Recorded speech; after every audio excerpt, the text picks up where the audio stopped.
Magandang araw sa mga tagapagkinig. Muli na naman kaming magtatampok ng isang kwento na tiyak ay magpapataas ng inyong balahibo. Ito ay isang kwento tungkol sa kilalang nilalang na simula pagkabata ay ipinangtatakot na sa atin, ang kapre. Halina't sabay-sabay nating pakinggan itong kwentong pinamagatang, ang kapre sa Balit Drive. Noong unang panahon, sa isang malayong bayan sa gitna ng kabubatan, may isang lugar na tinatawag na Sitio Malapad. Ang sitio ay tanyag dahil sa isang napakalaking puno ng balete na sinasabing tahanan ng isang nilalang na tinatawag na kapre. Ang kwentong ito ay tungkol kay Mang Pedro, isang magbubukid na nagdesisyong magtangkang tuklasin ang misteryo ng balete. Si Mang Pedro ay isang kilalang magbubukid sa Sitio Malapad.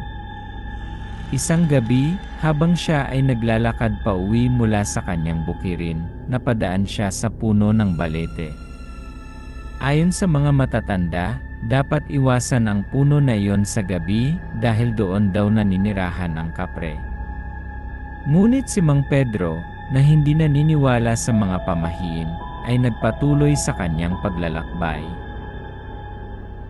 Habang papalapit siya sa puno, naramdaman ni Mang Pedro ang malamig na hangin na tila nagmumula sa balete. Naglakad siya ng mas mabilis upang makarating agad sa kanyang bahay.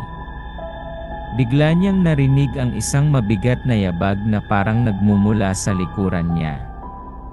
Nang lingunin niya ito, wala siyang nakita, kundi ang malalaking anino ng mga sanga ng puno.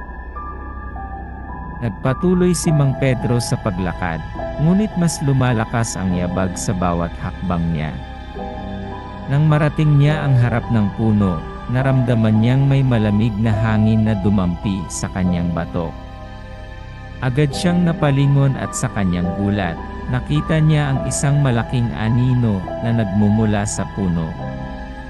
Ang anino ay dahan-dahang nagiging klaro, at sa hindi inaasahan, isang napakalaking nilalang na may pula at nagbabagang mga mata ang sumalubong sa kanya. Ang kapre ay matangkad at malaki, may maitim na balat at balbas na parang ugat ng balete. Nakasuot ito ng lumang damit na yari sa dahon ng niyog at humihitip ng isang malaking tabako na nagbibigay ng mabahong usok sa paligid. Tiningnan nito si Mang Pedro ng diretsyo sa mga mata, tila ba nagbabanta. "Nanggugulo ka sa aking tahanan," sabi ng kapre sa malalim at malakas na boses.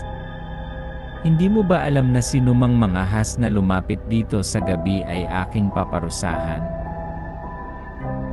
Si Mang Pedro, kahit takot na takot, ay nagpakita ng tapang. "Hindi ako naniniwala sa mga pamahiin at sa mga kwento ng matatanda. Isa lamang akong magsasaka na naglalakad pa uwi," sagot niya, kahit nanginginig ang boses. Ngunit ang kapre ay numiti lamang, at sa isang iglap, hinawakan nito si Mang Pedro sa braso. "Kung gayon," sabi ng kapre, "ikaw ang magpapatunay kung totoo o hindi ang mga kwento." Dinala ng kapre si Mang Pedro sa gitna ng kagubatan, sa isang lugar na hindi pa napupuntahan ng sinuman. Doon, nakita niya ang maraming kalansay at labi ng mga taong tila ba nawawala at hindi na nakabalik sa kanilang mga tahanan. Ang mga ito ay naging biktima ng kapre, at ngayon, si Mang Pedro ay malapit ng sumunod sa kanilang yapak. "Sa bawat isang gabi, ako'y nangangailangan ng isang kaluluwa upang manatiling malakas," sabi ng kapre habang dahan-dahang nilalapit si Mang Pedro sa kanyang bibig. Ngunit bago pa man magtagumpay ang kapre, isang matandang albularyo ang dumating at binasbasan ang kapre ng isang dasal. Sa isang matinding sigaw, naglaho ang kapre, nagmistulang usok na nilamon ng hangin.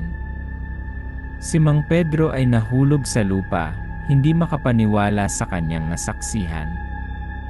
"Salamat po," sabi ni Mang Pedro sa matandang albularyo. "Hindi lahat ng kwento ay kathang-isip lamang," sagot ng albularyo. "Ang kapre ay totoo at palaging nagbabantay. Huwag nang muling magpakalakas loob na lumapit sa kanyang tahanan sa gabi." Mula noon, si Mang Pedro ay nag-ingat na at sinigurong iwasan ang puno ng balete sa gabi. Ang kwento ng kanyang karanasan ay nagpasalin-salin sa buong Sitio Malapad, nagsilbing paalala na ang mga nilalang sa gabi ay totoo at dapat igalang.